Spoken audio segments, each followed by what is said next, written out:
Vous êtes-vous déjà demandé pourquoi certaines personnes réussissent et d'autres échouent?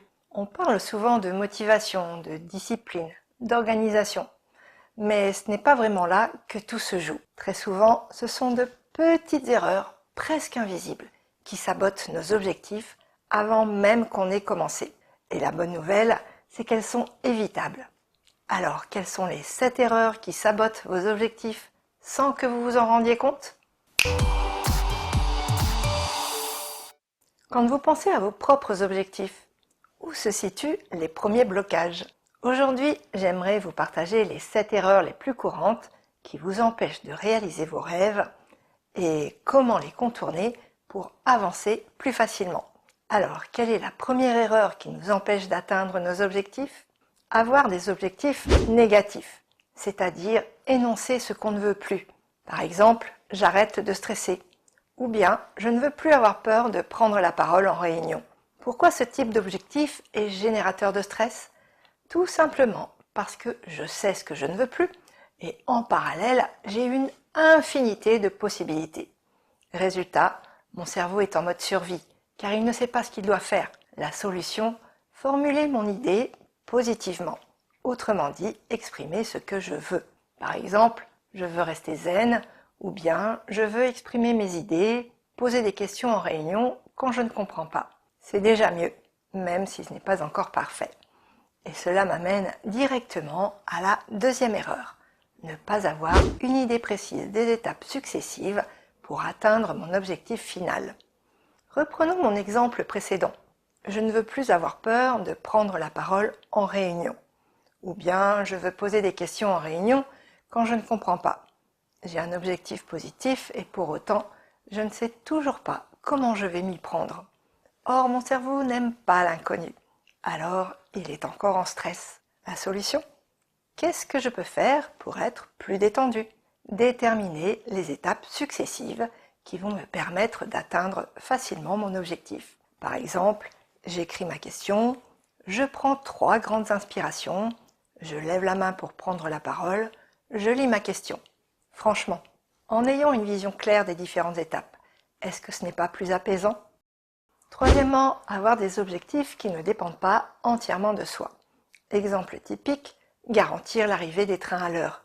Et 3 feuilles mortes plus tard sur les rails à l'automne, 15 cm de neige sur les voies en hiver, un tracteur bloqué sur le passage à niveau au printemps ou un feu de forêt à proximité des lignes de chemin de fer en été, sans parler des accidents de personnes et des vols de câbles, et c'est des retards en cascade assurés. Pourquoi la SNCF n'arrive-t-elle pas à atteindre l'objectif? Tous les trains arrivent à l'heure. Vous avez deviné? Parce que la vie est pleine d'imprévus. C'est la raison pour laquelle un objectif doit dépendre de nous à 100%. Prenons un exemple. Vendredi, je boucle ce dossier avec Pierre. Comme ça, je pourrai partir sereinement en week-end. Sauf que je n'ai pas vérifié l'agenda de Pierre et ce que je ne sais pas, c'est qu'il est en déplacement toute la journée. Quand je vais le découvrir vendredi, ça va complètement bouleverser mon organisation et générer du stress. Adieu le week-end détendu. La solution pour ne pas se retrouver dans cette situation? Vous l'avez deviné évidemment. Je dois m'assurer auprès de Pierre qu'il sera disponible et aviser en conséquence. Tout simplement. Résultat, vendredi je pourrai travailler tranquillement puisque j'aurai anticipé et pu organiser ma journée en ayant une idée précise de ce qui m'attend. Dans la continuité, la 4e erreur, confondre objectif et mesure. Je ne compte plus le nombre de fois où des managers donnent des objectifs chiffrés, certes, mais des objectifs qui deviennent hors contrôle. Et sans s'en rendre compte, ils mettent une pression de dingue sur les membres de leur équipe. Par exemple, vendre 10 cartes d'abonnement par jour. Faire 1534 € de chiffre d'affaires samedi prochain. Réduire le turnover de l'équipe de X%. Un autre exemple que toutes les personnes qui ont tenté des régimes connaissent, perdre 3 ou 5 kilos en une semaine. Qu'est-ce qui ne va pas dans ce type d'objectif? Tout simplement, on inclut la mesure dans l'objectif. Ce n'est pas comme ça que ça fonctionne. Pour la perte de poids, l'objectif n'est pas perdre 3 ou 5 kilos. L'objectif, c'est de changer et de rééquilibrer mon alimentation pour retrouver un poids de forme. et je saurai que j'ai atteint mon objectif quand j'aurai atteint tel poids. Les X kilos, c'est la mesure. La solution, reformuler mon objectif pour qu'il dépende à 100% de soi. Par exemple, proposer une carte d'abonnement à chaque client qui n'en a pas déjà, et je pourrai mesurer l'impact de cette mesure en analysant le nombre d'abonnements vendus. Proposer un petit article supplémentaire à chaque client qui passe en caisse, ce qui me permettra de mesurer si le chiffre d'affaires augmente. Interroger les membres de l'équipe et les personnes qui ont quitté l'entreprise pour comprendre ce qui les pousse à partir et mettre en place des solutions adaptées en fonction des causes, et je saurai que ces solutions sont adaptées si le turnover diminue. Vous voyez la différence? Cinquièmement, ne pas tenir compte des impacts du changement, qu'ils soient financiers, matériels, organisationnels, temporels. Par exemple, mon objectif, me former à l'IA le soir après le travail. Ok, super, c'est positif, concret, sauf qu'une formation, ça coûte de l'argent. Est-ce que j'ai le budget? Je vais devoir suivre des cours et m'entraîner. Ai-je un ordinateur pour suivre cette formation? Combien de temps par jour, à quel rythme et sur quelle durée je vais me former? D'un point de vue familial, si je suis en couple avec de jeunes enfants, est-ce que mon conjoint adhère à mon projet? Et est-il d'accord pour s'occuper des enfants? Est-ce que j'ai un espace pour pouvoir m'isoler? Il suffit d'un seul point bloquant pour que tout mon projet tombe à l'eau ou que je perde la motivation et finisse par abandonner mon objectif. La solution? Dans tout projet, il y a des imprévus. Alors avant même de commencer, pour avoir un train d'avance, tout d'abord, je vais lister tous les freins et toutes les contraintes potentielles, puis chercher une solution ou un plan B pour chacun d'eux. Résultat, quand je vais me lancer dans mon objectif, si l'un des problèmes survient, je saurai exactement quoi faire et à qui demander de l'aide. Je ne perdrai pas de temps, j'aurai l'esprit tranquille et je n'aurai que les réels imprévus à gérer. 80% de charge mentale en moins. Ce n'est pas beau ça? Sixième erreur, avoir un objectif trop vague. Par exemple, je change de poste ou je change de boîte. Récemment, j'ai coaché une personne qui me disait « Je crée mon entreprise ». Il y avait des blocages. Alors pour comprendre sa situation, je lui dis « On est dans un an, ta boîte tourne. Décris-moi comment ça se passe ». Il me répond « C'est clair, j'ai créé mon organisme de formation, les clients que j'accompagne sont super contents, j'ai une réelle valeur ajoutée. » Ok, super. Qui sont tes clients? Et quels problèmes tu les aides à résoudre? Son objectif n'était pas aussi clair que ça. C'est bien là le problème.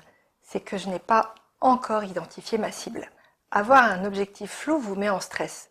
Pourquoi? Parce que vous n'arrivez pas à vous projeter. La solution dans le cas de mon coaché, c'est de trouver sa clientèle cible. Pour un changement de poste, c'est identifier le type de poste que je recherche et dans quelle entreprise je veux aller travailler. Pour faire quoi? Avoir un objectif concret va orienter mes actions. Ça va me permettre d'avancer, d'avoir de la motivation.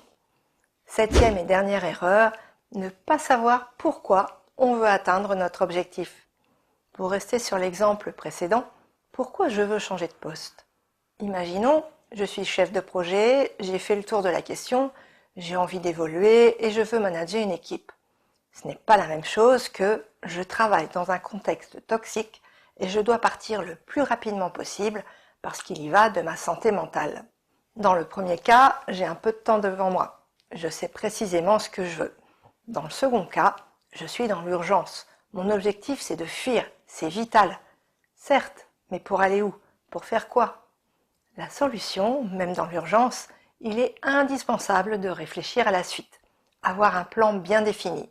Sinon, quel est le risque? C'est d'accepter le premier poste que je trouve et j'ai une chance sur deux de mal tomber. Soit parce que le nouveau poste ne me conviendra pas, soit parce que je ne me serai pas suffisamment renseignée sur le nouveau service ou la nouvelle entreprise. Et ça peut être pire que ce que je vis actuellement. C'est comme être dans la cabine dépressurisée d'un avion et ne pas mettre son masque à oxygène. Je suis en panique parce que je n'arrive plus à respirer. Alors que si je mets mon masque à oxygène, cela me permet de respirer, de souffler. Je sors du mode survie et je récupère mes capacités à réfléchir et à agir. Écouter ce que dit l'équipage, parler avec mes voisins, poser des questions aux hôtesses de l'air, et avec ces informations, je vais me rassurer et m'apaiser. Le pourquoi est donc essentiel, à la fois pour donner du sens à nos actions et pour obtenir des réponses rassurantes et garder la motivation sur le long terme. En conclusion, les 7 erreurs à éviter pour atteindre vos objectifs sans stress sont: premièrement, avoir des objectifs négatifs. Deuxièmement, ne pas avoir une idée précise des étapes successives pour atteindre mon objectif final. Troisièmement, avoir des objectifs qui ne dépendent pas entièrement de soi. Quatrièmement, confondre objectifs et mesures. Cinquièmement, ne pas tenir compte des impacts du changement, qu'ils soient financiers, matériels, organisationnels, temporels. Sixièmement, un objectif vague. Et septièmement, ne pas savoir pourquoi on souhaite atteindre notre objectif. Maintenant que vous connaissez ces 7 erreurs, observez ce que vous faites déjà bien et ce que vous pouvez ajuster. Par quoi allez-vous commencer pour vous simplifier la vie et avancer plus sereinement? Comme le disait Sénèque, il n'y a pas de vent favorable pour celui qui ne sait où il va. Vous pourriez être surpris de la différence que ça fait. Maintenant, c'est à vous. Dites-moi en commentaire laquelle de ces 7 erreurs vous parle le plus. Merci à vous, les créateurs engagés, d'avoir regardé cette vidéo. Si vous souhaitez suivre les prochains sujets, vous pouvez vous abonner à la chaîne. Je vous donne rendez-vous le mois prochain pour un nouveau sujet. Ciao!